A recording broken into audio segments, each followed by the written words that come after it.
Hi everyone. I'm going to be talking on priority and manual today. It's a bit of a basic conversation. I'm sorry if any of you guys have already mastered this sort of part of photography, but I think there's a lot to learn when it comes to learning priority and manual shooting. I'm unlike both SJ and Leon who spoke before. I'm a run and gunner. I don't have the time and the finesse to do the stuff that they do. So I've got to create stuff really quickly on the go for my clients. Normally it's natural light, but a lot of the time it's a one light setup. So it's understanding my camera and getting the job done very quickly at a high level so I can get the job again and come back the following year. That's how it works. All right, so this is a hotly debated topic. I think you've heard, you're not a professional unless you shoot manual. You've all heard that. And it's actually quite scary if you were to go research and see which photographers in the world professionally who do exceptionally well, who are noted, who shoot for the top publications, shoot in full auto or program mode, you'll be frightened to find out. Okay, so it doesn't mean what you think it means. Okay, so the more you'll find that the photographers that are more subject-based, that the creativity in the shot doesn't come from necessarily a characteristic of the shot being depth of field or whatever it may be. It's very subject-based. So you see a lot of street shooters could shoot full auto program mode because the image, the subject and the story in the image is actually what makes the image. And they don't want to miss a thing. So they just shoot full auto program mode. Then a big percentage of people shoot priority mode. I'm one of them. And a large percentage of people shoot manual mode as well. Now, I'm of the belief that if you don't know how to do either, then you're going to suckle. So I think that it's important that if you are going to better your photography skills, understanding priority mode is as important as understanding full manual mode. Yes, manual mode is very important to understand because from learning manual mode, you understand how the camera works and how exposure works. But then, utilizing priority at the correct time means you don't miss a shot. Meaning if you and I or someone else were to walk into an environment with fluctuating light with a lot of people, and we had to walk 100 meters and get as many shots as possible of the people that we are photographing as cleanly as possible and the moments without messing up exposure. If I went in priority and you went in manual, I'm going to get more hits when I come out the other side. I don't care how good you are, because if light changes on you quickly, it doesn't matter how quick you are, you're going to miss that one moment that's going to count a lot. So it's important that you understand when and what time to use priority mode as opposed to manual mode. Okay, so I think we need to start off with exposure. Now, this is also, I know there might be people in this room who may disagree with a lot of the elements I'm going to talk about now. I'm traditional, so I'm going to refer to the exposure triangle. All right, I know people online have been told that ISO is irrelevant these days. You could shoot a 200 ISO and go and push it in post, and it's the same image as though you shot it and anything. I'm very much of the belief that ISO is a sensitivity setting because I come from film, and it's not simply a volume control or a gain, which some people believe, and that it's very much part of the traditional exposure, the exposure triangle. So let's just quickly go over it. I'm not going to presume everyone knows the exposure triangle, but I'm also not going to get too basic on it. It's made up of the three parameters we know, which is ISO, shutter speed, and aperture, and that creates an exposure.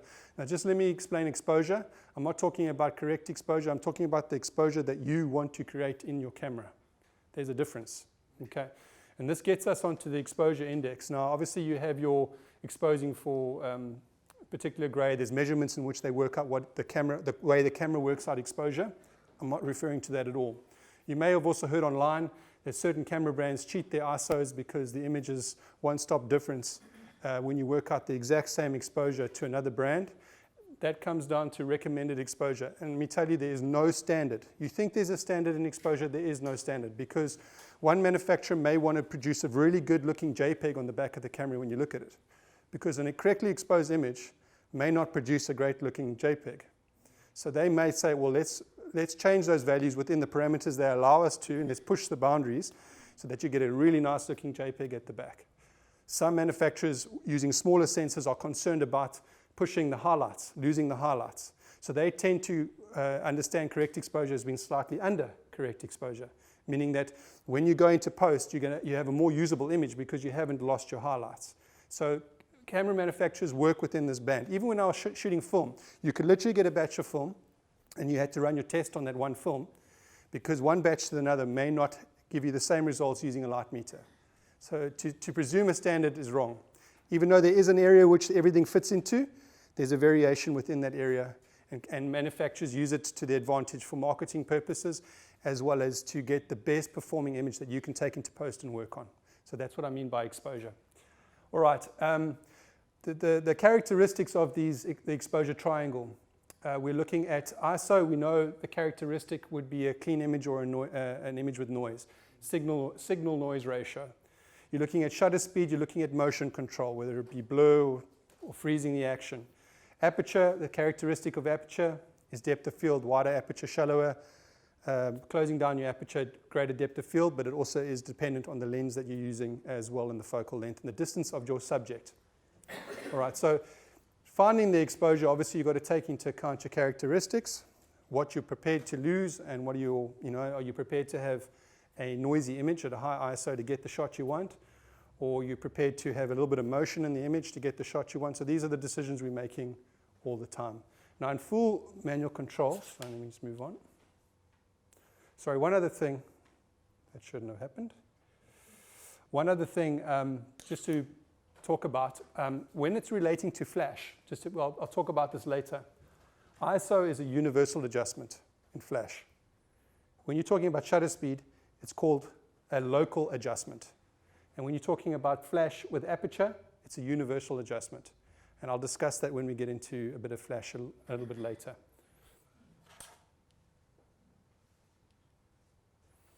All right, so on the Fuji cameras, it's pretty straightforward. They have all the analog dials. On other cameras, it's quite different. Priority mode on other cameras is described as either AV, A for aperture priority, it's S or TV for shutter priority. You've got full auto, you've got program mode. Effectively, what you're doing is that you're either taking control of one of the parameters and you're letting the camera work out the other parameters, or you're taking full control of all parameters of your exposure triangle. And you can see on the Fuji system, you have your ISO dial, your shutter dial, it's a bit blurred, sorry, and your aperture on your lens ring. And so full auto, you would be controlling those three things, and we'll also get into what exposure compensation is on the side. Okay, so film to digital. This is where things actually got quite interesting, is that when I shot on film, and those of you who've shot on film, you always had one parameter that was permanent. It was always set. You only were adjusting two parameters if you're in full manual. And we know today on a digital camera, when you go full manual, you're adjusting three parameters. So you had your film speed, that was the film speed. So when you went into things like aperture priority, for example. Sorry, it's a bit slow on the...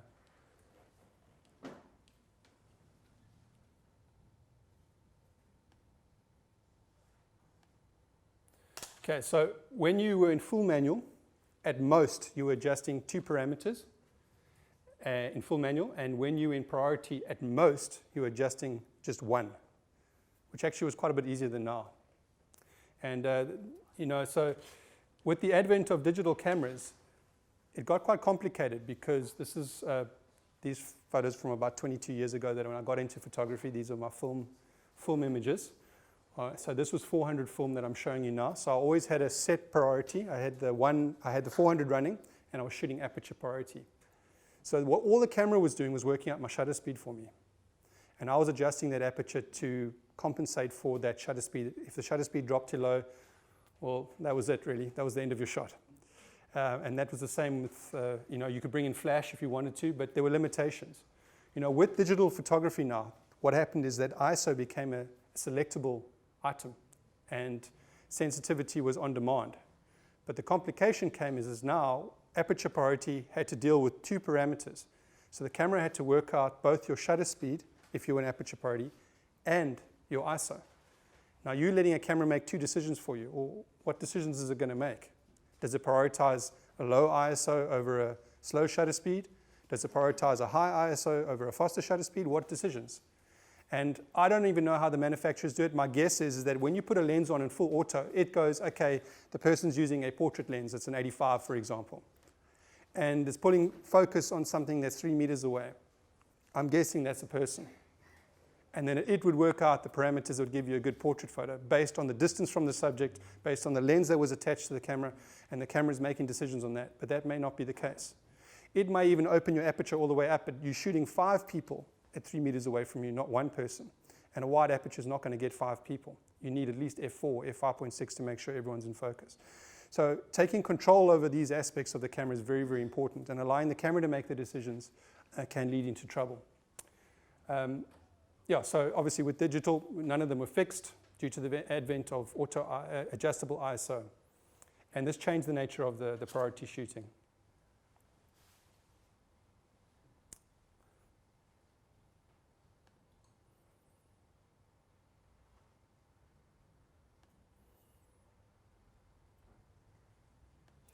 All right, so there's one aspect of the digital world that changed. So when the camera arrived, just to go back, when I came off film at the end of my film career, I was using a modern DSLR. Modern DSLRs had the full set, the sort of auto features, parameters, priorities that we have today on our DSLRs, our digital cameras. It was exactly the same. There were no difference except for that fixed parameter, which was film. So when film arrived, when digital arrived, I found that I was shooting more in a less priority way. Yeah, you'll notice it says Trump on the side. He's standing outside Trump Towers in support of Trump. So that was 2016 before he became president. So he's playing in his undies there, the naked cowboy. So so the digital camera had this issue. It was choosing for me. And then they brought out something called auto ISO, which I think changed the whole game when it came to priority shooting. And it was very, very important. Sorry guys, I don't know why it's not clicking along, but we'll keep moving. Thank you for your patience. All right, so we have, on the Fuji system, I don't know how it is in all the other camera systems, we have 3 auto ISO settings, 1, 2, and 3. So this allows you to set 3 parameters, which help you in your priority mode. Okay, so I'm going to show you what it looks like on the actual system. This would be one of the systems. Obviously, you have auto ISO 1, 2, and 3. You're setting just 1 here. So the camera is allowing you to choose your default minimum sensitivity. It's allowing you to choose what is the maximum your ISO is allowed to go to. I set mine to 6400. And do not drop below the shutter speed at all times. So I set 1 as 60. I set auto ISO 2 as 1/25th. And I set auto ISO 3 as 500th of a second. And literally with the function button, I'm able to flick 1, 2, 3 very quickly. And my shutter speed will never drop below that parameter which I set. Now the rule is, first the camera will not break this rule. It will never go over your highest ISO setting. If it has to, it rather takes and breaks the rule on your shutter and starts lowering your shutter to get the shot that you want. And the great thing about it is that you have three auto ISO settings, which allows you then to make the decision on the fly, which makes a huge difference. It really does.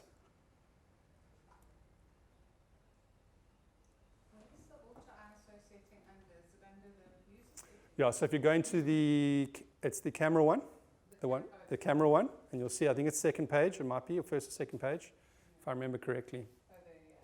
Yeah, so I'm just going to show you, photos here that are an example of what I call priority setting. That's an image of Sir Richard Branson. It was very early in the morning, I had to get up. He's up at 4 or 5 every morning doing work. And he asked me, I need photos done very quickly of me. I'm normally a one flash guy, and they said, no, we need to get something out. They're waiting for it in England. I was in Ulusaba with him, so I'd been shooting him for a few days. But all I used was a massive window to his left-hand side, very quickly, and I just used my aperture priority, meaning my focus is all about my aperture, my depth of field, what my creative decision was going to be, and I knew my camera would behave between the parameters in which I gave it, without worrying about any manual control whatsoever. If I'd gone into full manual with the time that he gave me, I would have got half the amount of shots, and I would have missed shots. And it wouldn't have been as accurate. All I had to focus was on depth of field. All I had to focus on, all these are generally walking around doing priority mode in general. And it makes a huge difference. If you take full manual, for example, and you go into a room that's evenly lit, no problem, you're changing one parameter. So let's just say you set it at 2.8, and you set it at 2/50th of a second. All you're doing is adjusting your ISO up and down when there's slight variations in light in full manual. All right? If I step outside from dark to light, there's a chance I have to change 2 things. Because say I'm going from light to dark, I swing my aperture to 2.8, and I'm as wide as it can go, and there's still not enough light. then I've got to go to a second thing. It's either to drop my shutter speed or is it to raise my ISO. In those two moments, you've lost a shot. It's gone. You ain't getting it back. Your client doesn't know, so you get away with it. But the reality is you're angry with yourself because you missed an opportunity. In a priority mode, whether it be, so say for example, I've got my auto ISO running, I've chosen my aperture, and I step in, the light meter adjusts, and I get my shot bang on. And all I'm using is my exposure compensation to make those slight adjustments to my image. So I would recommend, out of all the settings, aperture priority is one of the quickest ways of shooting and getting a shot. If you're a person on the fly, you're getting faces, and you don't want to miss anything. All right. And now imagine this. Light to dark, to get there's a moment of the bride laughing with her father inside the chapel. You've just stepped in, you've made 2 adjustments, she steps out 1 second later. You've got to make that adjustment back. That's 4 adjustments in the space of 3 seconds. I don't care how quick you are. You're not getting that shot. Especially if there's a 3 or 4 stop variation between those 2 points. You're not getting it. Allow the camera to take care of that ISO feature for you. And allow the parameters to work so you know you'll never drop below 1/25th of a second or whatever you're happy to handle. The wider you are, if you're using a wide lens, go down to 60th of a second. Wide lenses are very forgiving. You can shoot at 25th of a second, you shoot at 15th of a second if you've got an image stabilized lens. But obviously you can't control your subject movement. That's one thing. You can control your hand movement, but you can't control what they're doing. But experiment, and being able to use a function button and go through that auto ISO very quickly, it makes a huge, huge difference. So yeah, so where full manual is very handy is on landscapes, is when you're using for example, if you're in an event and it's dark, the whole room is dark and you've got a flash on your camera, set your 3 parameters. Set it at f4, set it at 2/50th of a second or 1/25th, set it at 1000 ISO or 800 ISO, whatever you prefer, and you walk around the room and your flash in TTL is doing all the work for you. If you want a slight adjustment in ambient light, you just go to your shutter speed and you drop that down. So at most, you're making 1 change. So full manual in those situations is vital because you've got an area that is the same lighting and you want to set that parameter. You don't want it to be jumping because in auto mode, the camera may jump up to 6400 ISO and you don't need it to be there. Just keep it at a static parameter all the way through and let the flash do all the ETTL work for you. That's one example. Again, if you're in a room that's the same lighting all the way through, happily shoot manual. If you are doing flash photography, which a lot of you do, and you're using full manual flash, meaning you're controlling the flash power and you're keeping to your sync speed, there's no negotiating this. You have to shoot full manual on your camera. And I'll explain to you the benefits of having full control of your exposure as well. So these are situations where I had to go back through my metadata and actually see what my settings were to see if I was actually in full manual or not. Sorry guys, I don't know what's... I've got the gremlins in the computer today, I see. All right. Okay. Now, in priority mode, there's actually variations to priority mode. There are slight variations, so it's not necessarily... sorry guys. I'm just going to go to the next one and play it. I had my iPad earlier, but my iPad didn't work with it, so we've put it onto a laptop. So it's battling a bit. So when you're in priority, you have set your parameters of auto ISO. So you've said it, don't go above this sort of level of ISO, don't drop below the shutter speed. But that doesn't mean that on the fly you can make an adjustment to that. So for example, if you sort of come across a scene that's been static and suddenly someone gets up and does something and you're at 60th and that's not enough. If you don't want to necessarily go to your auto ISO and flick through to the one that was the correct one, just by going to your shutter dial and putting that to 60th, auto ISO still behaves on the ISO side, meaning it won't go beyond 6400, whatever you set it. But now you've set 2 parameters. You've set your aperture and you've set your shutter speed as a parameter. And all that's happening is your ISO now is working by itself. So that is a variation of aperture priority. Aperture priority is presumed to be only controlling one thing. But the fact is at any stage you can adjust your shutter to whatever you want it to be. And your ISO continues to be the auto feature in that parameter. So that's what I do. I shoot aperture priority for natural light stuff. I see a bit of movement, bang, I'm up to 1,000th of a second or whatever it is. Camera now just focuses on that auto ISO and makes sure that I don't go beyond a certain level. And I get the shot that I want. If I quickly need to do a flash shot and it's a sync speed issue, I quickly go to 2/50th of a second and you can make variations on that. So these are all things where I know that if I shoot that at 5.6 and I quickly go to auto ISO, you saw those guys running towards me. I go to auto ISO 3, meaning my camera won't drop below 500th of a second, and I'll always keep my ISOs where I want them, get them to run towards me. I don't even have to make any adjustments on my camera works for me, and all I have to worry about is depth of field because they're not running in a line. So as soon as they started running, they were in a line, and I saw them opening up, because some guys are faster than others, some have had a few too many beers, and all I'm doing is going from f2.8 to 5.6 to f8 because it's outside, and I'm adjusting that depth of field as they're running towards me so that I don't lose the guy at the back, because every face, every reaction is very important to me. But in manual mode, you cannot do that, because as soon as you went to f8, you're going to have to go find that light somewhere else. That's two actions that you shouldn't be doing. And you're going to be looking down at your camera, you're going to be looking, and you're going to be doing things, and then that moment's gone. Your eye should never leave that group of runners, because what happens sometimes is one of them takes a fall, and you want to focus in on the guy that takes the fall. And I can guarantee the time you look at your camera to make that second adjustment, you've missed that moment. And that was the moment that all those guys remembered in that moment, was Josh taking a bail on the side of the shot there. So try not to miss shots, and I think it's important to understand. And that was the variations I was talking about. Okay, exposure compensation, very, very important.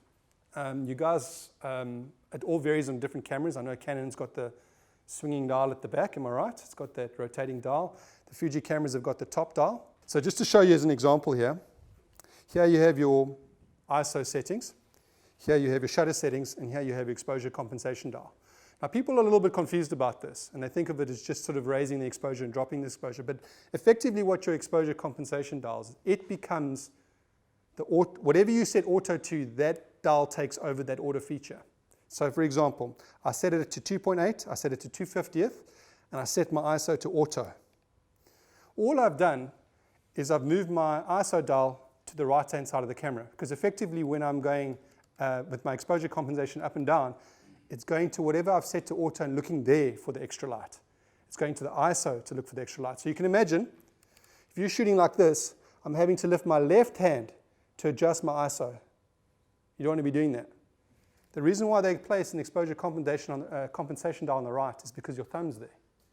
So effectively you're going up, and all I'm doing is turning my exposure compensation dial, which is effectively pushing my ISO up and down.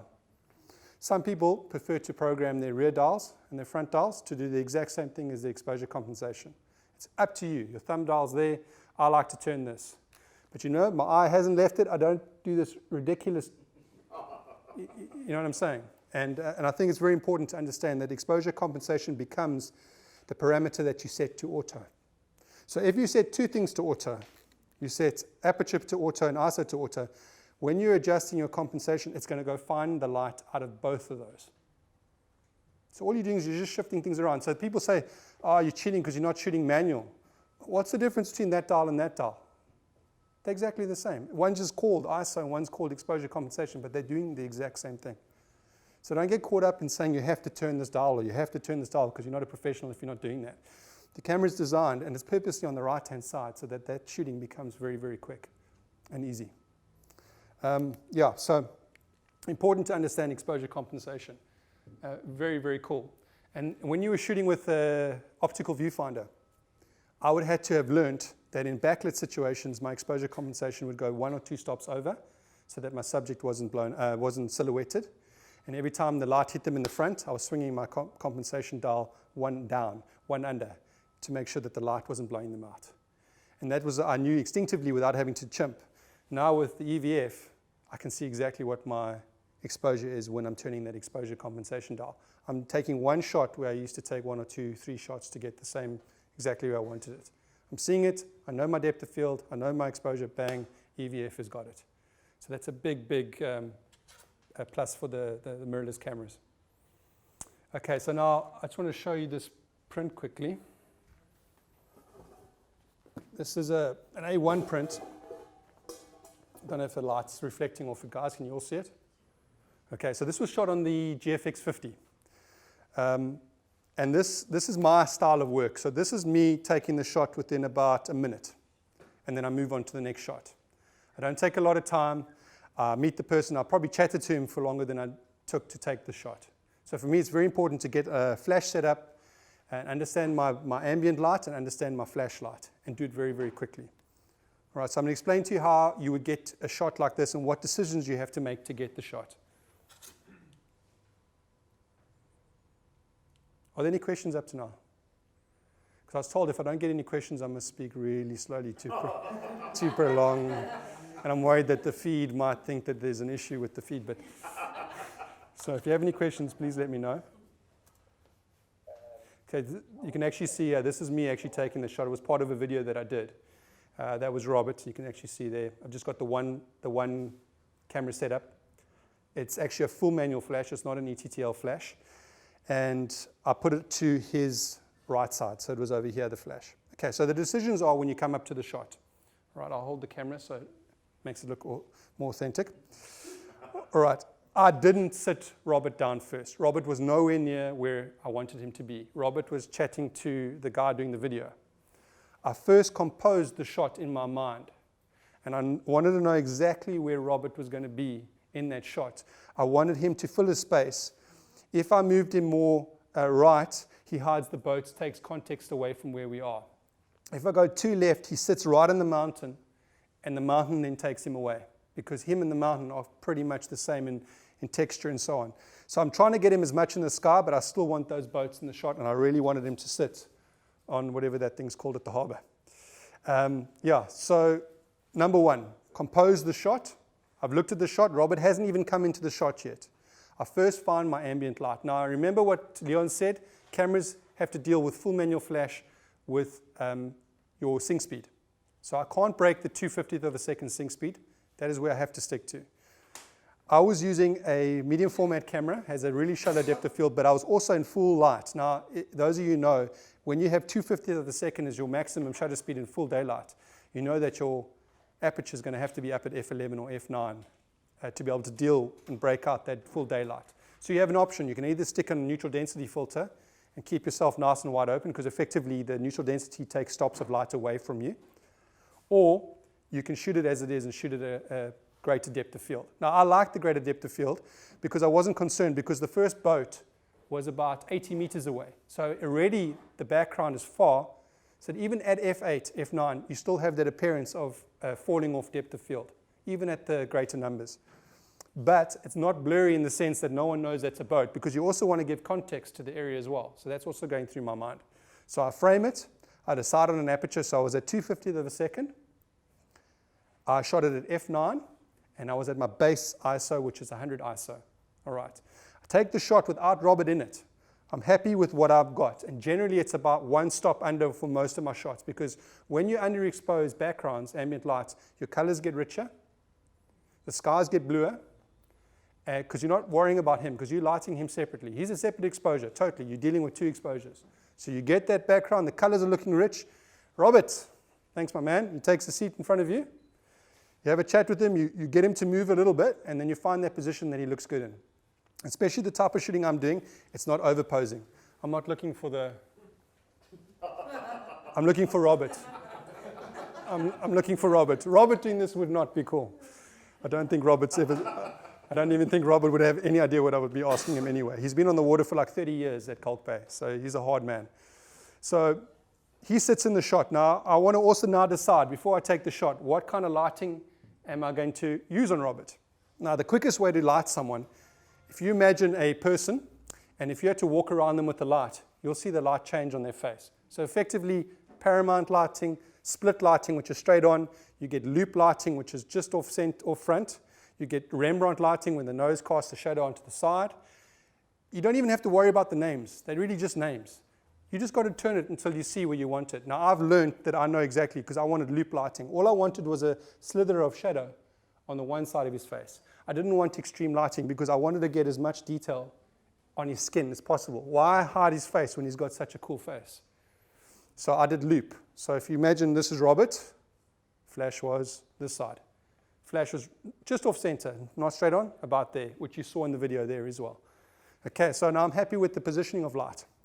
Now I need to expose him correctly. Remember, my ambient's been set, my positioning's been set. I fire off a test shot. Oh, I'm a bit bright. I bring down my flash to maybe 1/8 power on my flash, and I'm happy. Boom, take the shot, take a couple of exposures. Now, let's pretend that this is sunset and that sun's going down behind him. And within 3 shots, your ambient light is dropped by 1 stop.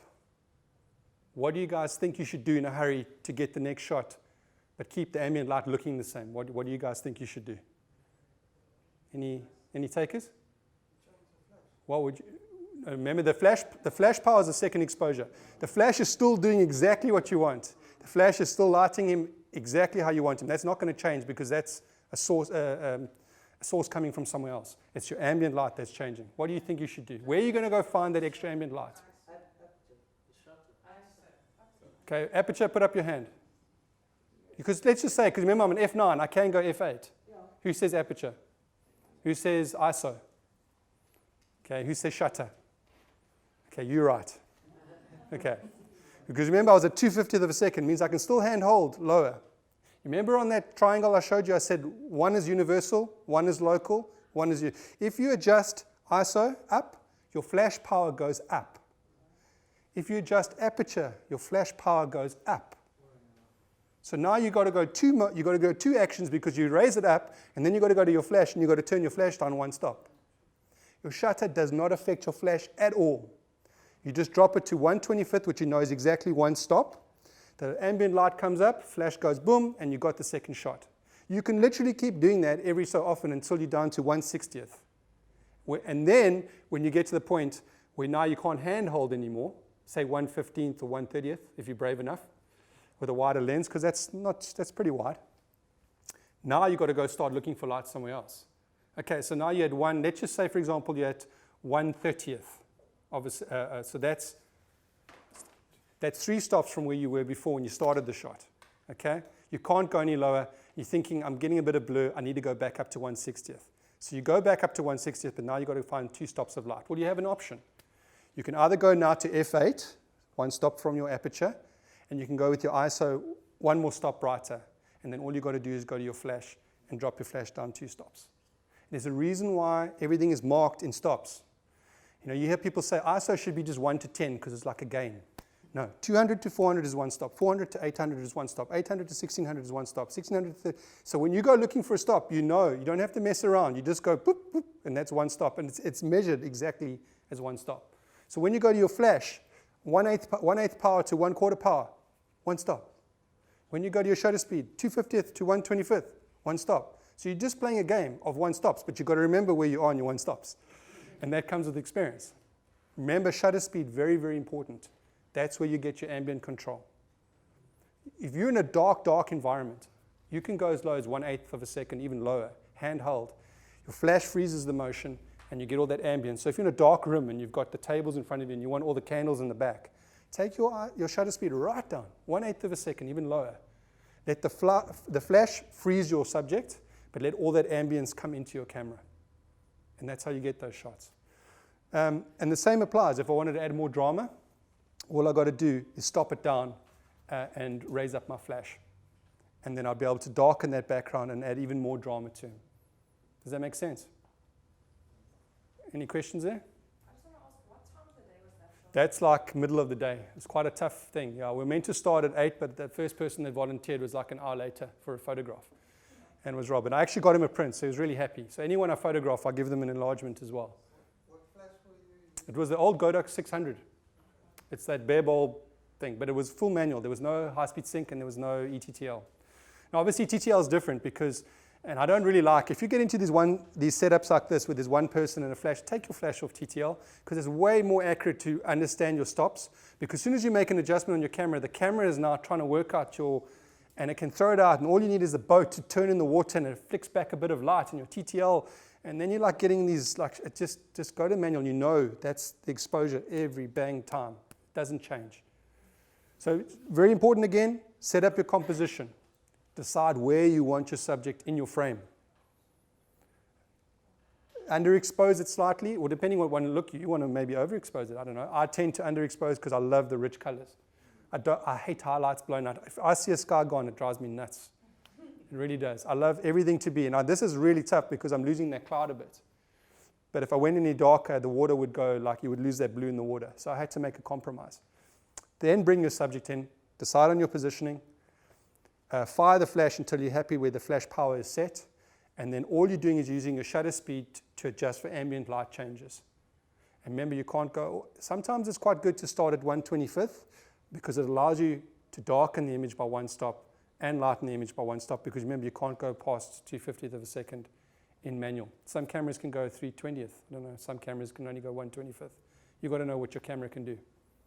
Yeah. So I thought of maybe, this is an example right here as well. Very difficult, almost impossible. This is not sunset. I wanted to make it look like sunset. So I'm like 2 stops. This is bright. This is 3 o'clock in the afternoon. So I've underexposed it by 2.5 stops, but I just couldn't control. Now, the original shot I've cropped, so you can't see the sun, but I wanted to show you that I couldn't control the direct sun into me. That's as close as I could get before I, totally underexposed it and it started looking a bit muddy. So yeah, so you can make shots look like sunset shots that are not sunset shots. And by underexposing, all my colors got richer. I started getting the blues. That's graduated up in the top because even that corner was a little bit bright.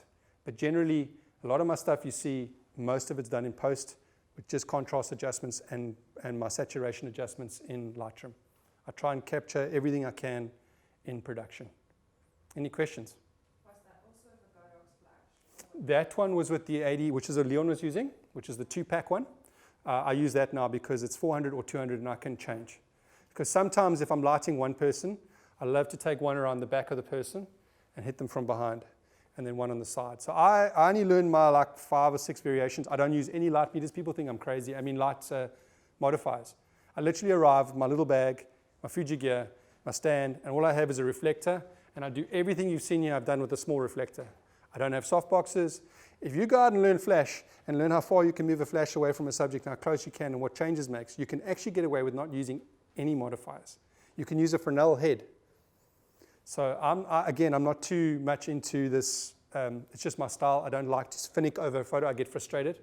I probably would have been probably diagnosed with ADD at school. They didn't have it then. It was considered normal. Just a hyperactive kid who got daunted all the time. So yeah, standing still like that and watching something for long, I start, I want the photo. I want to move on to the next thing. That's just me. But everyone's different. Yeah, so I'm going to just do a little shot here if you don't mind. I just want to show you the example. It's quite difficult because I'm not outside, so bear with me. I'm trying to give you an example of what I mean by that flash. So as I was saying earlier, it's very important to understand what full manual control is, and that's where you want to use full manual control. But when you're out and about shooting lots of people, please try priority modes. Try your aperture priority and just use your exposure compensation. Set your parameters on your auto ISO and let it run. You won't miss shots anymore. You'll be getting all those shots and people will really be really happy with you, especially those moments. All right, so I'm just going to go over here and do a shot quickly. Who can I use as a model this time? Nick's hiding. Nico's hiding. Who would like to just sit here just for example? Dorian, it's not about, it's really just to show the ambient change of light, which I was talking about. Anyone like to come up? Yeah?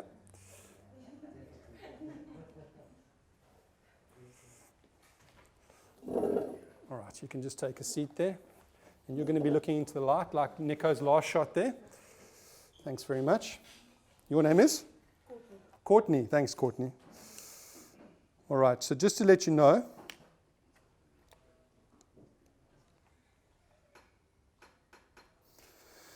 okay, so this at the moment, let me just quickly take this back up. Someone's been fiddling with this. When I wasn't looking, someone fiddled. Okay, now this camera's got a 1/25th sync speed. That's what a medium format unfortunately will give you. It's just the nature of the shutter and the size of the sensor. I've set it to 200. I'm cheating because I don't mind that little black line at the bottom. So I'm just over the sync speed. I'm at f4 and I'm at 800 ISO. Are you looking at let me see if I can go back and show you this. Is Leon here? See if I can do, apparently there's a 4. Is that his?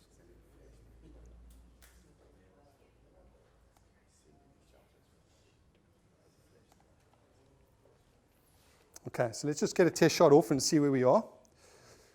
All right, so I'm at 800 ISO. I'm at 1/64th power. Sorry, no, I got it to work. It was a 4-finger slide. I didn't. It was the Mac 4-finger slide. All right. that's perfect. You just look, just maybe actually, yeah, don't look into the flash. Sort of maybe where my hand is over here, if you can, Courtney. Just keep looking that way. All right. It's in black and white. I should actually have it in color because your glasses are just awesome. No, Leon on his black and whites, eh? Okay, that's beautiful. All right. So at the moment, we are 2 stops under for ambient light, and I'm going to hit it with the flash now. Going a bit wider. Let's just see what it is. Settings were changed there to see if it comes in. Yeah, the studio work, eh? Sure, it's tough. Okay, you can see I'm blowing it out a little bit there. All right, so I'm actually going to drop the flash power to 128. So I'm going to take it down just a stop of light. Let's just have a look and see what that's like. So no major adjustments. I'm happy with the rest. Actually, I might even take it down.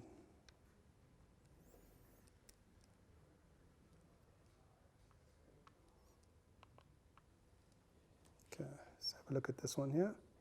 Might be a little bit under, but I prefer to be no highlights and less post-production work for me. Let's see what it does. Okay, so a bit better, and it gives me room to do a bit of post work on it. There's just enough there not to lose any highlights. Okay, so that's a pretty blacked out background. Now I want you to imagine that she's not in the studio, because I don't do studio work. I want you to imagine that she's in ambient light. Okay, so now remember what I said. We're sitting at 200 shutter speed, 200th of a second shutter speed, f4, ISO 640. I'm sitting at, so it's like a third of 800. I remember I said don't do any adjustment to the flash, don't do anything. If I want the ambient light behind her to come out without any change of flash, all I'm doing is changing my shutter speed. So now I'm taking my shutter speed all the way down to 60th of a second. All right, so just more than a stop. Let's see what happens. Now in theory, the flash should remain exactly the same, but her ambient light will change. You're awesome, Courtney. You just sit there. It's great. Nico had chirped as well, so you're way better. Okay, so do you see any more ambient light there? It's quite tough because that's a black wall. Okay, so you notice the flash on her face has remained exactly the same. The ambience. All you will see is a little bit of the shadow start to come out on her face because technically that's ambience as well. So all you're doing is making those adjustments. Don't go and make major adjustments to everything else. Don't do it. Because once you start adjusting the wrong thing, then you get into a vicious spiral and you'll end up having to do 3 adjustments, 3 adjustments, 3 adjustments. First of all, go to your shutter speed, drop that, that brings up your ambience, take it from there. And then you can make minor adjustments as you go. Cool. Any other questions, guys? It doesn't even have to be about this, as long as it's not family problems. I'm happy. We've all got enough of our own, eh? No, I'm only joking. Sure. I actually tested it yesterday for the first time. I'm about to release a video, so I haven't looked at the files, but they're over 200 megs for the uncompressed. The lossless compressed are in the 100 megs mark, 100 something. I can. This is the 32 zoom, so it's not going to be as impressive as the 120 that Leon was using. It's a wide lens. Let me have a look. Yeah.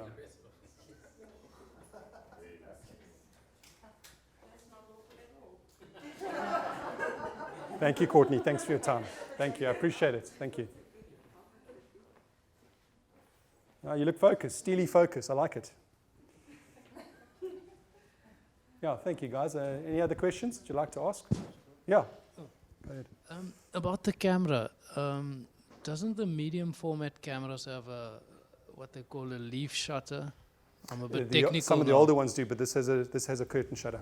Oh, okay. Yeah. So some of like your old Hasselblads and stuff, the actual shutter was in the lens. It was a leaf shutter inside the lens. So it was just a box unit, and your actual lens contained the shutter. Okay. But the modern DSLR style medium formats, like Fuji's making, are all curtain sync.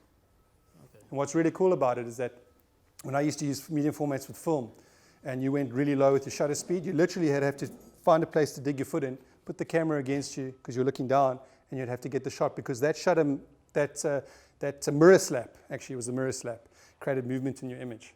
So what they've done is they've given you variations in your curtain. So you've got E-front curtain. So effectively what it does is it takes half the curtain up and half the curtain remains, and it combines electronic and mechanical together.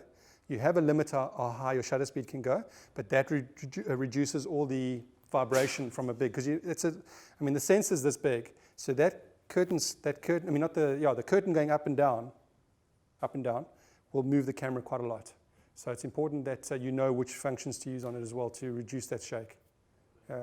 You're talking about sync speed? It doesn't have that as 1/25th. 1/25th. But you can then get high, because I use the Godox high-speed sync. So like yesterday's shoot that I did for my review, I was at 2,000th and 4,000th of a second, shooting wide open 1.2 out in full sunlight. So it was no problem. Yeah. Any other questions, guys? Yes, Courtney?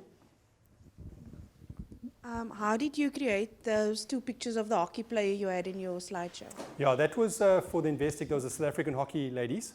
You mean with the ball in the shot? Okay, so the first time I got up, because they had just watered the pitch, I knew the water was going to come off. So I asked her when she struck the ball to actually take some turf with it so that it gave that spray. That was cool. But the ball came past me at about 140 kilometers an hour.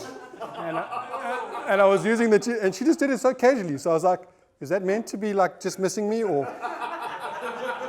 Because I was expecting the ball to go like that way, but she dawned it straight at me. Like. Yeah, so that was a GFX 50R, which is a great camera. It's actually my favorite camera out of the Fuji gear. And I thought, once lucky, I don't think it's twice lucky. So I actually got it to take some shots a bit away, but I couldn't get that ball motion coming past. So I cheated it. So I got it to hit and look up, because often when she hit, the head stayed down too long. So when the ball was coming up close to me, her head wasn't lifted yet. So I said, strike and look, and I just held the ball. So it's one exposure, so I didn't totally cheat, but I cheated. But yeah, so there's a series of shots there and that's all done static. So for example, with the medium format, GFX is not as fast as the X series bodies. Because she's standing static and she's not running towards me, it's a very easy shot to take. So I kept her out. I framed where I wanted it to be because I had to have space, because the actual finished shot has Investic printed on the fence, which wasn't there on the day. They add that in. So I had to listen to the brief, underexpose it slightly so the greens were really rich, and then bring her in, lighter separately, and then we just run through the shots. And because it's manual flash, every shot is correctly exposed all the time. Yeah, sure, no problem. Three finger swap. Where is it? Oh. I think it's those ones. Yeah. So now that's with the XT3.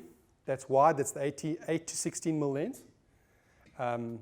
It's really nice. You get the sky. So I'm hitting her with 2 flashes. The problem was when I took my 200s, I had them as one. I lit to one side, and he had this terrible hockey shadow across, a hockey stick shadow. So then I just brought in the second flash, which killed that hockey stick shadow. So it's just 2 8200s, and then she dawned it in, and it was nowhere near me. For example, that image there, very easy to make. So I take the Godox, the 1-pack, I gel it with the, forget the name of it now. It's magnetic anyway. Magmod, there you go, Magmod. So I take my orange gel, I Magmod it, I stick it on a stand behind everyone, and then I'll just take my on-camera flash, take up the card, and I zone focus, because when the light's not going off, it's pitch black there. All there is the fire. So what I do is I go wide. I know because it's wide, my depth of field is great. So I go to about f4, f5.6, and on the Fuji it actually shows you a depth of field scale. It's very cool. And I make sure I focus about 3 meters or 4 meters in front of me. And I know that everything that's a meter away from me to 6 meters away from me is always in focus. So it's full manual. I never have to autofocus. All I've got to do is compose. And then the camera is lighting them up from the front with just enough light, and probably about a stop under our flash power. And that orange light's coming through from the back, which creates all the ambience, and then it picks up all the sand. You can't really see it on the big screen, but all this is the sand that has been kicked up. So it's very, very quick to do. And I do this on the fly. I've got to arrive. Literally, as the guests get off the vehicle, these guys are already dancing. So it's boom, boom, flash down, boom, run across the front, set my zone focus, and shoot, shoot, shoot, shoot, shoot. And then overshoot, because these are the situations where people overshoot. Because as they're getting more hyped in the dance, you're getting more hyped in your shooting. So like nothing worse than like techno music when you're shooting, because as you start shooting a lot. I promise you, I think I'm joking, it's true. You'll end up going, geez, can I change the music, please? Yeah. Can we go back to the hockey player? Yeah, sorry, yeah. You want to look again? Which one? The GFX one? That one. Yeah. What lens did you use there? That was the... They've got a zoom, but I got a feeling that was it wasn't the 250 f4, it's the other one, it's the zoom. It's the 110 to 180 or something, it's a zoom. It's an f5.6, it's actually not a very fast lens, but it's their new zoom that they've released. It's a 5.6 aperture, not very quick at all. The 250th wouldn't have worked because I wouldn't have been able to bring the ball in the way I did with the lens that's too long. Yeah. Yes. This is not on the lighting thing. Yeah. I'm also a Godox Okay. user. Cool. So I know you said that you only use the manual stuff or you start off manually when it comes to the flash thing. Something that helped me with this specific trigger is that TCM function. Okay. 'Cause sometimes you do a shot, say for instance, in a different environment, now you get to what you actually want to do. So I put the flash TTL, or the trigger in TTL, the flash will be in TTL as well. And then you push in the TCM function, then it converts it to a manual setting. Okay. So, because TTL gets you, It gets you you close, rough exposure, then you just, more or less. we've So been then I going just to tweak manual, it. memorizes what that is. Yes, Yeah, that's a very clever idea. and then I just tweak it. I mean, I don't really use trigger, that's not my trigger. I actually use a speed light on top, because a lot of work that I'm doing, I'm going from shooting someone very quickly with an on-camera flash, and then I'm having to turn and do an off-camera flash. And then that flash communicates with the thing. But I can do all. I've also got the old X1 trigger, which also takes a flash on top, and I've got a variation. But that's a very clever idea, because you're finding what the exposure off the bat, which would speed it up. Generally, when you're in sunlight, if you start at 1/8 power, you're within a stop. You're either going to go 1/4, 1/4, or 1/16.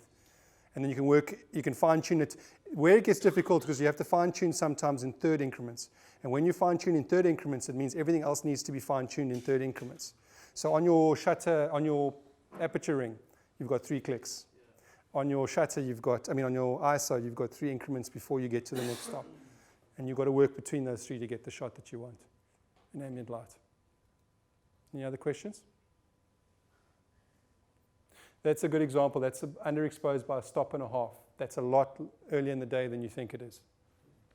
Yeah. So I battled a bit because it irritated me that his collar I lost a little bit of his collar, highlight on his collar. That freaks me out. I'm a little bit obsessive.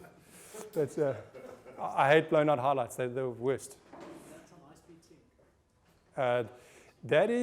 That might be on high speed sync. That's with the Godox, the 200s. So still full power, but I've gone beyond 2/50th of a second. For a while, I used an ND filter, and I used a 5-stop. If you want to buy one ND filter for manual flash, stick around the 5 to 6 stop mark. That handles most situations. So if you can imagine, to get the ambient light you want at 2/50th, you might be sitting at f11. By screwing on a 5-stop neutral density filter, you are f8, f5.6, f4, f2.8, f2. That means now, by putting on your neutral density, you can take your lens down to f2, get that shallow depth of field you want, but still get that sync speed that you want. That's one way of doing it if you don't have high speed sync built into your system when you flash. So just use a neutral density filter. I use shot like that a lot. Get a good one, because it is between you and the image. It is between you and the subject. Crappy ones are going to give you crappy results. So get a good one. That's one way of doing it. Don't get variables for photography. Video guys, cool, use your variables. Those variable ones can give you X patterns and weird stuff happening in your image. Just go for 5 stops or 10 stops or whatever it is. Choose what you want. But I'd suggest sit around the 5 to 6 stop mark, and you'll handle almost every situation. Because at worst, you're raising your ISO from like 200 to 800 if it's too much, which is still, most cameras are pretty clean at 800. So it's not a big issue. Any other questions, guys? Yeah, no problem. I just wanted to find out now, is that a actual wedding or is it a styled? No, that's a wedding. This is a wedding. Yeah, that's a wedding. Monkey Valley, Okay. just right on the corner there. So what I do, I discuss with my clients. I do a lot of sort of smaller community weddings. I do a lot of the Greek Jewish weddings, big affairs. Sometimes they don't give enough for couple, and we discuss beforehand, and then we'll do a day after shoot. But my day after shoots aren't really styled. I don't have a stylist with me. We go and the dress is the same as the night before. It's literally getting in, and within 2.5 hours, I've got the day after shoot, and we use 2 to 3 locations. But like most of the stuff you see, I shoot on the day. So I'll do both. Like I don't like leaving a wedding without having cool shots of the couple. But if time is really, if we have discussed beforehand, listen, we don't want any photos. We want our family, we want to go jaw. As long as everyone has an understanding, and I don't get a call in 6 weeks' time to say, where are the photos, then I'm happy to do a day after shoot. And do you shoot them with the medium format camera, or do you use? XT2, XT3. Okay. Yeah. Now, I'll just show you here. You can shoot weddings with it. But let me just give you an example of what I mean. Okay, so here I've got the spider belt. So I've got the hook here and a hook here, and I want to change the lens quickly because I only shoot primes. I don't have any zooms.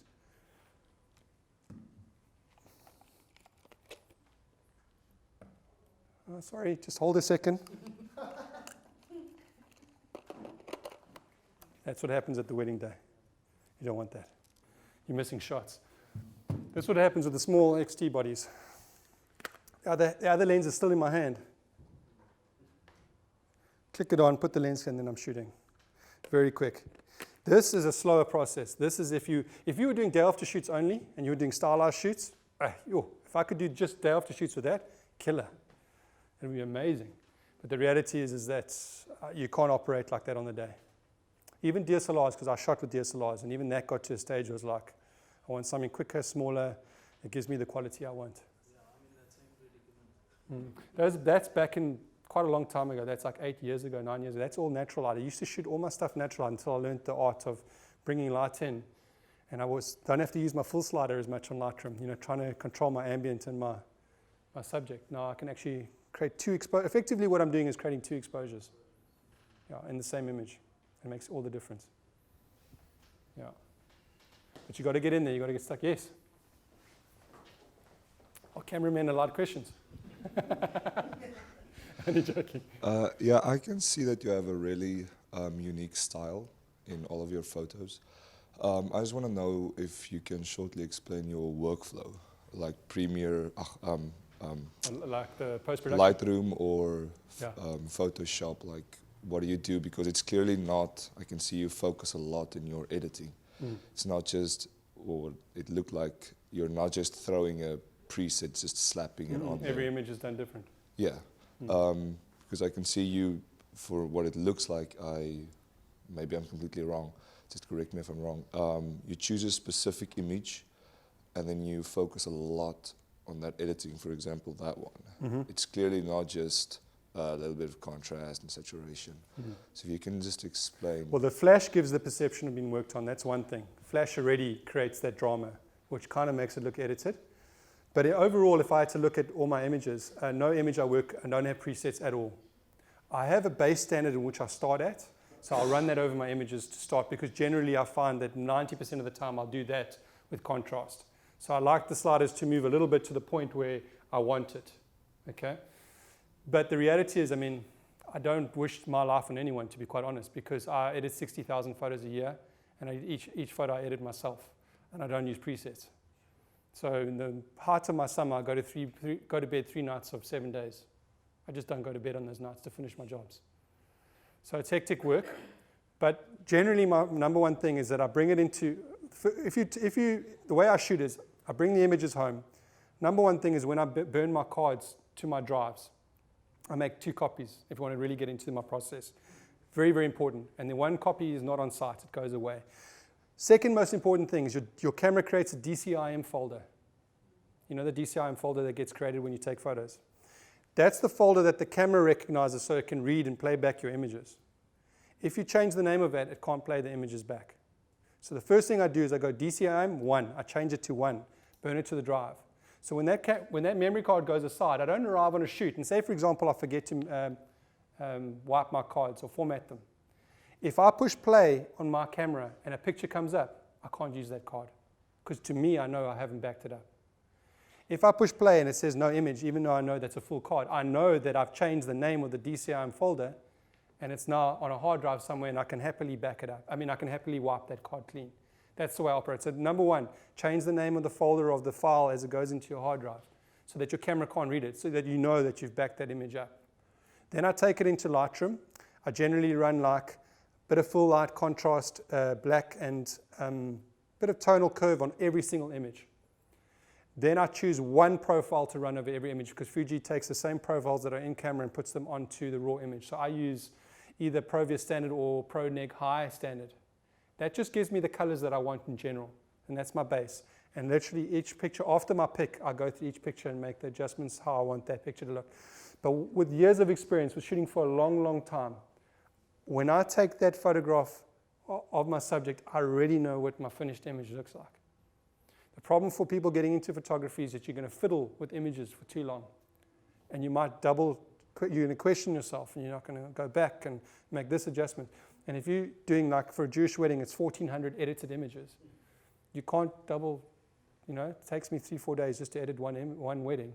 I can't go back and make adjustments. So I already know, boom, that shot I know in my mind. So when I see it on my screen, I can go straight in and do what I want. Do I do a lot of work? I don't think so. I might go into Photoshop to remove something.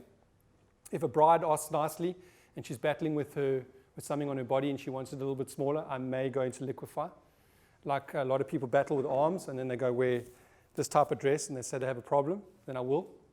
But but most of the time it's Lightroom and it's just basic develop adjustments. Cool.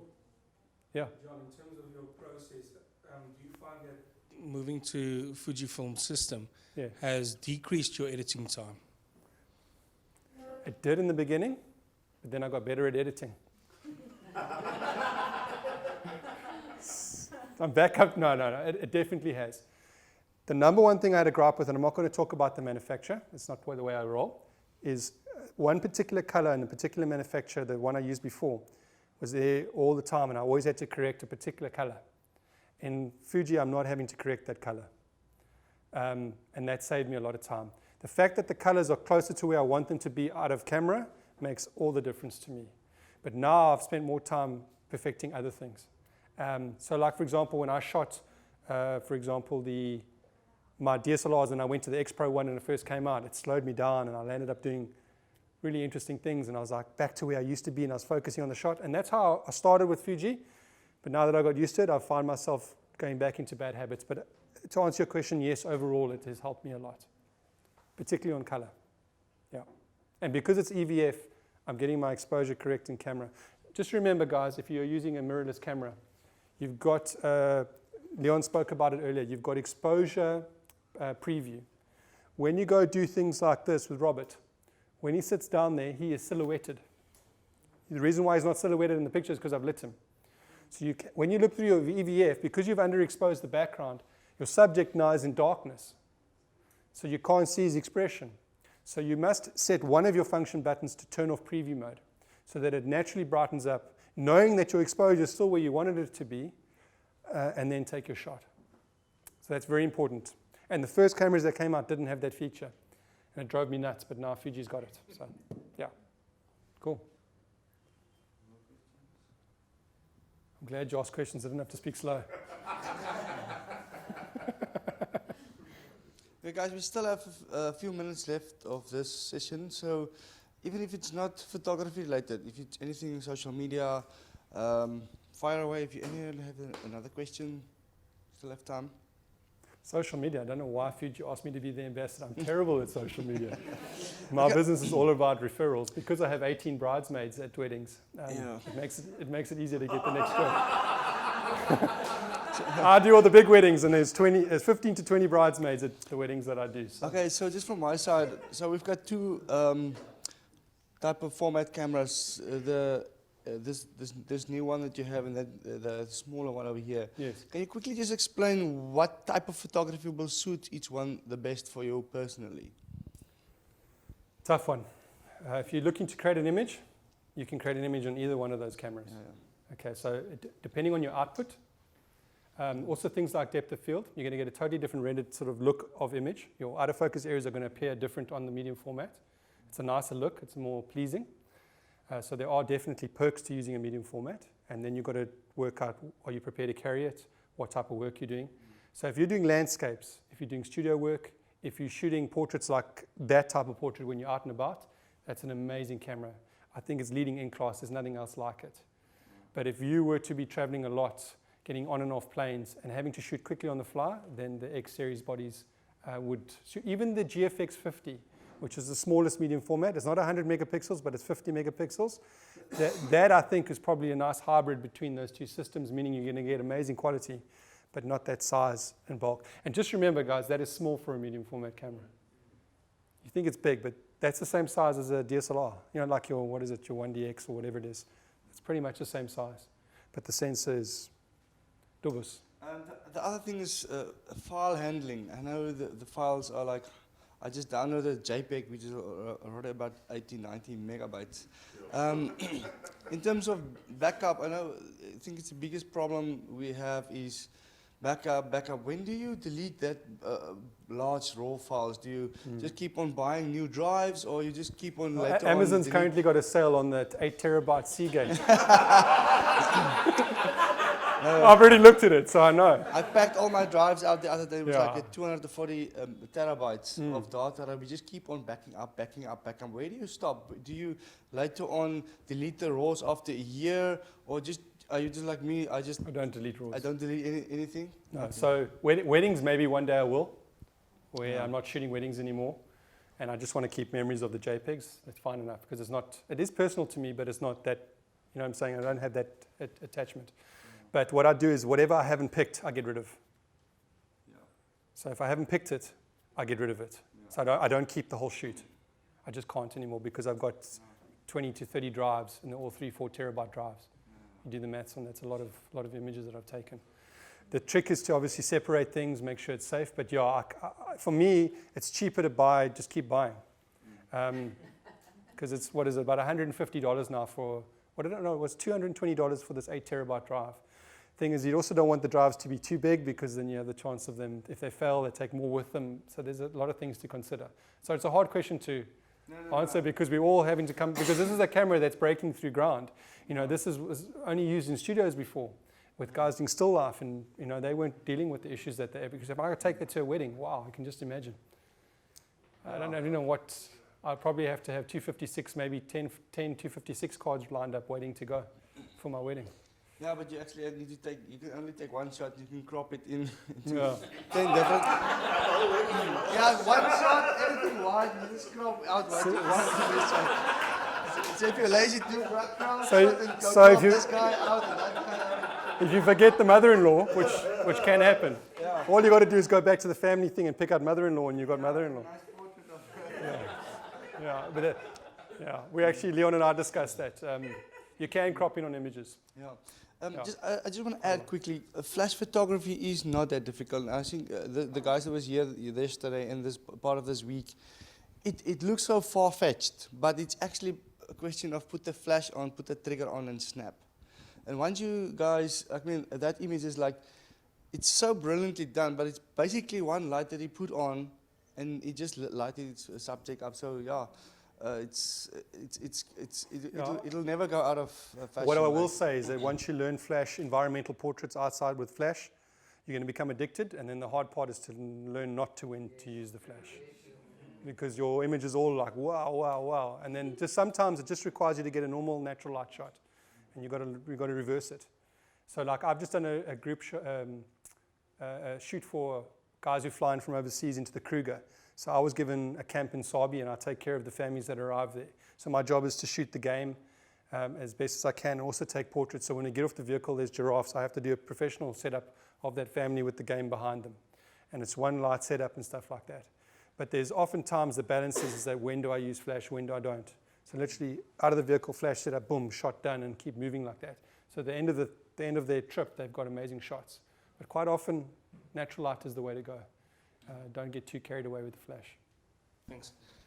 Just last question, hopefully from me, is I've sometimes had the comment on when I use flash photography outdoors that it seems photoshopped. Yes, as if I've put the person in front of that backdrop. you got that separation.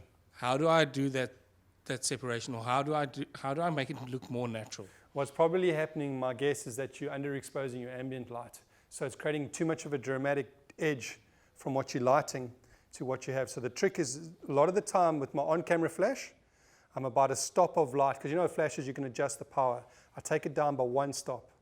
So the full light is not that extreme, and then my ambience I don't get too dark with, so that the transition from the lit person to the back is not that dramatic. So you don't have that cutoff, because even though this is f9, the depth of field looks extreme, because he's effectively been lit separately to the ambience. So that his edge is so perfectly clear, and it does give the impression that it is a false image. So just try to get that balance. Quickly go to the Facebook live stream comments. James Hobden, all the way from PE. What is your favorite Fuji portrait lens? Thanks, James. 90, the 90 mil f2, which is on the XT, the X series bodies. Okay. And then I've also used the Why? and why, George? Just I think a lot of people use traditionally was an 85. A lot of manufacturers made an 85 for portraiture, but a lot of manufacturers also made a 135 in the full frame market. This would be the equivalent in field of view, and I just think that the 90 renders better than the 56. It's out of focus area. It gives you a really beautiful out of focus area. Only problem is it's trickier because it's tighter, so it's less versatile. So if you're asking just for setup shots with one person, and you can control the environment, then the 90. Yeah. So I'm just going to quickly ask you, just out of general, what is your main focus as a photographer? I know you do a lot of workshops, you do a lot of wedding stuff, sports stuff, profiles like that one. What do you think is your main focus as a photographer? People. Everybody can speak. I'm convinced. I convince myself all the time, probably lying to myself, that I can shoot anything that someone puts in front of me. Like, that's how much of a challenge photography. I love the challenge. So I feel like I can move into many genres, but then you can become a jack of too many trades, I suppose. But people, if it's people focused, I can handle it. And that's people management skills. So photography is one aspect. I think weddings is about 20% your skill, and the rest is all people management. Because I get them to do what I want them to do, but it's done in a fun way. Yeah. Guys, on the live streaming, if you have any questions, we still have a few minutes left here with John. That felt like 3 hours. man. There's about 10 minutes left. So if you guys have any questions, please comment below, and we'll quickly go through that. John, from my side, again, in terms of where do you think photography as a whole in general is going to? I know it's a very wide open question, but because I know the guys, the video is the old days, photography was over here and videographers was always came second, but now the things are starting to change a lot. Where do you think with the new technology and the new mirrorless, is everything becoming smaller and bigger lenses, or what do you think is the going into the next phase Well, of I'm hoping when it photography? does change, my kids are old enough to take care of me. so I don't have to do this stuff anymore. So maybe 10 years, if I can get the next 10 years and they can start paying the bills, it's cool. But yeah, there was a stage where video was, they presumed with the raw video footage at such a high res that you can start taking stills out of video. And then you can start creating photographs from that. I'm not so convinced that's going to work. There's nothing like finding a moment on in a still image that you just can't replicate in video, because you're not looking at the same thing. You're not shooting with the same intention to start with. So to pull the same still out as if you were looking for it as a still, I'm not convinced you can do that. But that was a thought that went around. Maybe that still will happen. But I think maybe what will happen is that printing and being old school is going to become retro. So you're going to have those people who can guarantee the job looking really slick and everything. And then there are going to be those people who are going to go to those people who know how to traditionally do it because they see the artistic value in it. So I think maybe two markets will form. I don't think that true photography will ever fall away. That's just my guess. But I've been wrong on a lot of things. Yeah,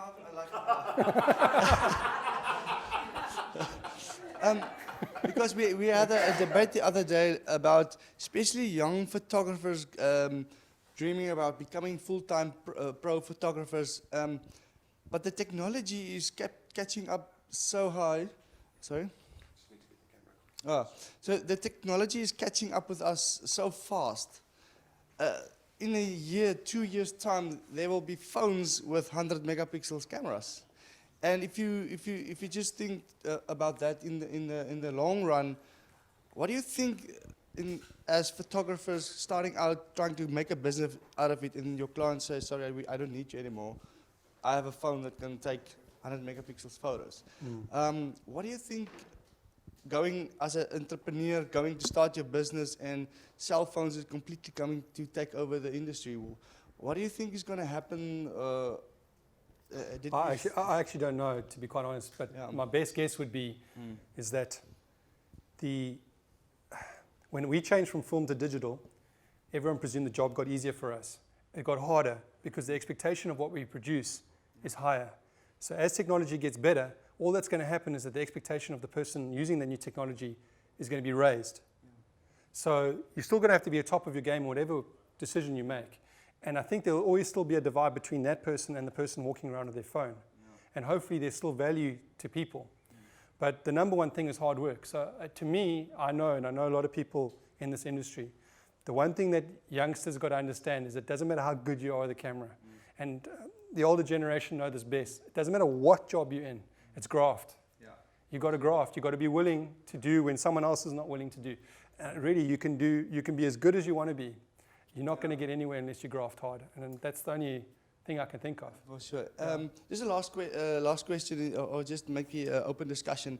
I know there's a lot of more senior people that started out with film, for instance. They are amazing photographers, but the technology caught up with them. What advice would you give the older generation? I see there's a lot of people with a few grey hair here, but I use film. I didn't know 42 was senior.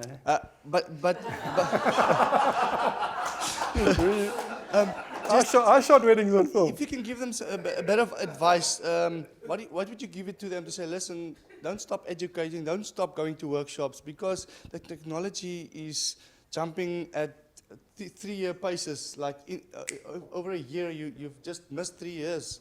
What advice would you give them? Oh, that's a tough one. It's a pity I didn't bring the other print, because these were actually put in an exhibition. It was based on a sea life theme. The other one was a wave breaking over Kalk Bay Wall. They were both put up somewhere. I just got them back. The one is a 12 megapixel camera shot 13 years ago, and then there's a 50 megapixel camera. And you had them on the wall in the thing, and people liked them both. So I don't think you should get too caught up in technology. I mean, if you get enjoyment out of photography, if you're trying to make work out of it, I don't know, in your later years, maybe you just missed the boat early in life, I don't know. But I think just enjoy it and don't get too caught up, because ultimately to make an image, that's where the joy comes from. It's not the gear that you use. Does that make sense? Yeah, cool. Yeah, happy. Any questions quickly while we're in the discussion, anybody? Nico, sorry, Courtney got you can't come back now. When you don't use flash, do you ever play around with multiple exposures? Like, I'm just thinking that shot with the sun, which was blowing out a bit, Yes. and the mountain. Would you try and... If you had you more time, post? if that was my only client that week, you could take one of the background in 2 exposures, create an HDR, and then bring the couple in. But nah, that's too much hard work. That's because if I'm doing that much, I just don't have the time to stop for even that. And I hope that there's enough in that image to keep my clients happy. Obviously, as I said, the original image is cropped, so you don't see it. But if I can create, because I studied film production, I used to work in the film industry, and there was one guy who used to daughter us all the time. Make sure you do it in post, so you don't have to do it in production. Make sure you do it in post, so you don't have to do it in production. It was drummed into. And the other thing was don't force anything. That was the number one rule. So if something doesn't fit, stop, look to see if there's something blocked before you put it on. Yes? You're saying it's just the other way around. Do it in production, not in post. What did I say? Sorry, the other way. Yeah. Okay. What you said? Okay. We're just going to quickly... Listen to Chris. There's still 2 questions on the live stream.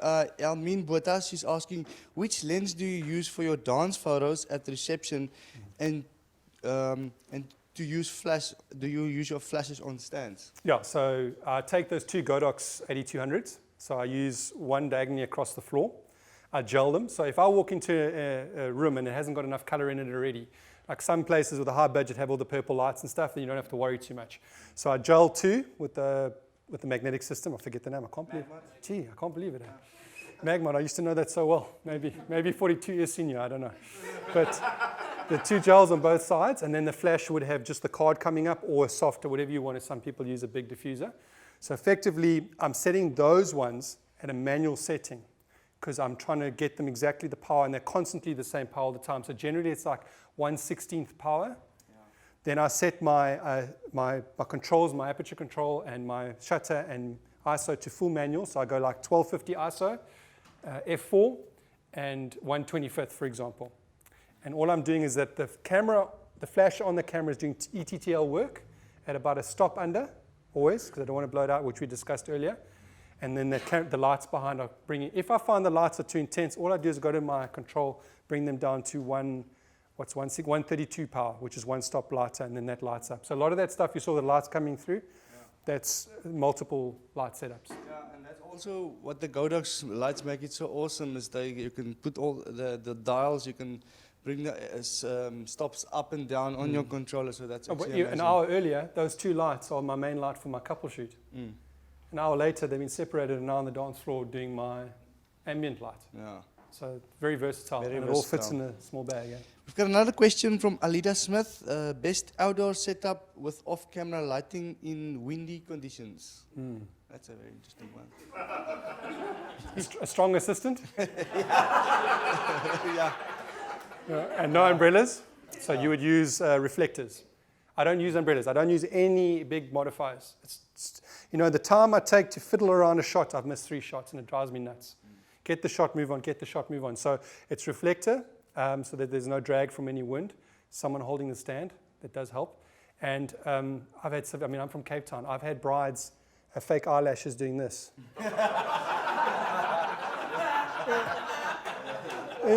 In the ceremony, literally, while the priest is doing the wedding, you see the one doing this. And I'm thinking to myself, every flap that's taking hours of my time for post-production, I feel like going like this and...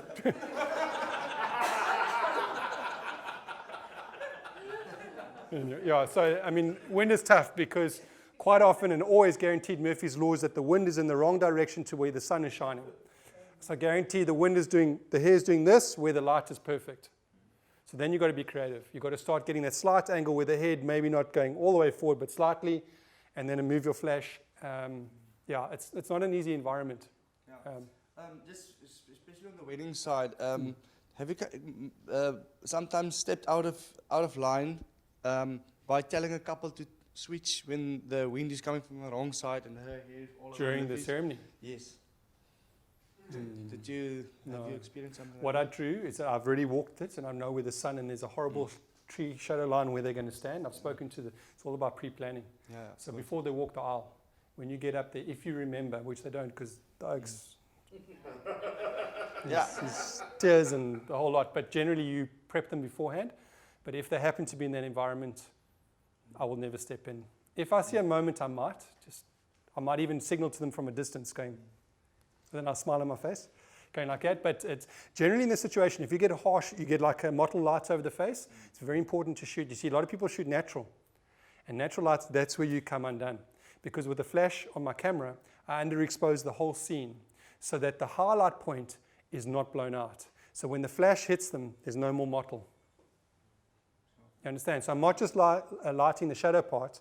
I've brought down the ambient exposure to the point where the light part is controllable, so that the flash that comes over it is brighter than that part.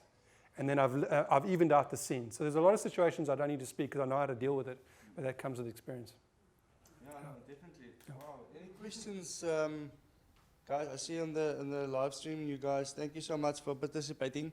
So I think we're happy. Do you want to quickly end off with the last word of advice? We're really trying to drag out the time here. Any questions? Yeah. There was a second part to the one question which you asked what lens you use for the dance floor. Oh, okay. Oh, that's right. So go wide. Thank you. So at Jewish weddings, they have horrors, and the horrors happen before the wedding even kicks off. So as they run into reception, guys have been chucked in the air, ladies up, whatever. So I'm in the mix. You get some photographers that go on ladders far away and they shoot from a distance. I don't. So I go with my 10 mil, which effectively in full frame terms is about or 35 is about a 14 mil, 15 mil. And I literally have the screen facing down, and I just do that, and I zone focus. So I've set up maybe 5.6 f4, and I know that everything a meter away from me to maybe 3-4 meters away from me is always in focus, because it's acceptable focus. So I don't actually have to focus, compose on any particular part. I know that the whole area is sharp. So it's always above and it's always wide. Wide allows you to come in and shoot even a little bit wider than you think, because in post you can also then correct if necessary for any lens distortions. You can just bring it in a bit and you don't lose anyone. So it's all wide. So those guys going up, literally that guy in the air flying through the air, he's only here from me. So, and I know he's always sharp. And whatever happens, so I literally will bolt through people, take people off if I see something happening down there. I just make, like I've got 2 permanently skewed toes on this foot from the horrors. Jumping back on my feet, I've smashed so many things in my feet because I'm in there in the marsh pit, because I want their faces big in the wide frame. I don't want it just wide. I want to know the expression. I want to see the sweat. I want to see every part of that little motion that's happening, and it's all done with a wide lens. Right, thank you. Yeah, is there another question? I heard you say that you're terrible with social media. Yeah. What do you use as a means of exposing yourself or getting customers, basically? I'm quite lucky. Particularly in the Jewish community, I did a job, and they're obviously happy enough for the job. And the smaller the community, they trust each other more than they trust the outside world. That's the truth. So their friend's opinion is more important than social media in general. So they trust that. So on that side, I've got a lot of work through communities, smaller communities. And it's all based on work that you do. And also, it's to some people, it's as important how you deal with people on the day as it is to shooting. So you might get amazing shots, but if you've been in a couple of squabbles on the day, or you've back-chatted someone, or you've done something, you toast. In the communities I shoot with, one mistake, I'm gone. Because as quickly as I got in, I'm out. So for me, it's very much relationship-based. I'm a bit old school that way. I might be just a little bit older than what that generation is that's very good at the social media. I do YouTube videos, and that's brought me a lot. I do have a presence, but like if I send out a photo to a client, within that community, they've all seen that photo. And they do the marketing for me. Check this photo of whatever, and my name's written on the bottom. And I didn't do anything. I just sent them the USB with the low res on it.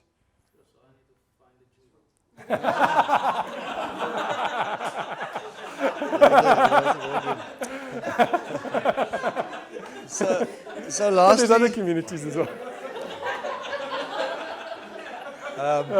So lastly, John, where can the guys get a hold of you? Is there any social platforms, Instagram? Yeah, so I'm on Instagram at JapBlog, JAPBLOG. I'm on John Armstrong Photography on YouTube. I'm there as well, and Facebook. I'm also John Armstrong Photography as well. So John Armstrong Photography YouTube, John Armstrong Photography Facebook, and you should find me there. Awesome.